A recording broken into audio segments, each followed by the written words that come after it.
जिसका अंत नहीं है उसे आसमां कहते हैं, और इस जहां में जिसके प्यार का अंत नहीं है उसे मां कहते हैं। छोटी सी कहानी है। जिन्होंने कहानी लिखी है वो कहते हैं कि मैं एक बड़ा अधिकारी बन गया। मेरे घर में सब कुछ था, खुशियां थी, लेकिन बस एक चिंता सताती थी, वो थी मां की। मेरी मां की एक आंख नहीं थी और मेरी मां की कमर हमेशा झुकी रहती थी। इस बात से मेरी पत्नी को बड़ी चिढ़ होती थी कि हमारी सासू मां बड़ी कुरूपा है, और मेरा जो बच्चा था वो भी बड़ा चिढ़ता था कि दादी की एक आंख नहीं है, दादी की कमर हमेशा झुकी रहती है, और ये उठ करके आ जाती हैं हमारे लिविंग रूम में। जब मेरे दोस्त आते हैं तो उनके सामने आकर के बैठ जाती हैं और दोस्त दादी का मजाक उड़ाते हैं। उसको बिल्कुल पसंद नहीं था। तो मेरा बेटा और मेरी पत्नी दोनों मिलकर के मेरी मां को इग्नोर किया करते थे, उन्हें साइड लाइन किया करते थे, बार बार उनका मजाक उड़ाते थे, और मैं चाह करके भी कुछ कह नहीं पाता था कि घर में क्लेश जो है शुरू हो जाएगा, गृह क्लेश होने लगेगा। बहुत सहता था, लेकिन समझ नहीं पाता था कि करूं तो करूं क्या। एक बार तो हद हो गई। मां जो थी उस तानों से परेशान हो गई और कहने लगी कि बेटा मुझे तो गांव में छोड़ा, तेरे मामा जी मेरी देखभाल कर लेंगे, वहीं रह लूंगी। और जहां मां मुझे ये कह रही थी वहीं मेरी पत्नी ने भी सुर में सुर मिला के कहा, हाँ हाँ मां जी को छोड़ाओ।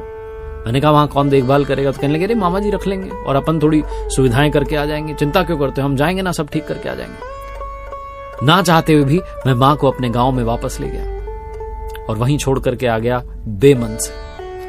वापस शहर में आ गया। हमारे चाचा जी जो अमेरिका रहा करते थे, डॉक्टर थे, वो आए एक बार छुट्टियों में मिलने के लिए। तो उन्होंने आकर के पूछा कि सब ठीक चल रहा है, भाभी कहाँ है? तो मैंने कहा मां तो गांव चली गई है। तो उन्होंने कहा चलो सब मिलने चलते हैं भाभी से। तो कार में बैठकर सब रवाना होकर गए गांव में। जब गांव में गए हमारे पुराने घर में, तो जाकर के देखा कि मां एक चारपाई पर लेटी हुई थी, गर्म बुखार में तप रही थी। चाचा जी को बड़ा गुस्सा आया कि मां इस हालत में और तुम लोग वहां पर रह रहे हो शहर में। मैंने कहा कि अरे मां की जिद थी। मां कहने लगे अरे देवर जी आप डांटो मत, मैं तो मेरी जिद से यहां आ गई। चाचा जी सब समझ चुके थे।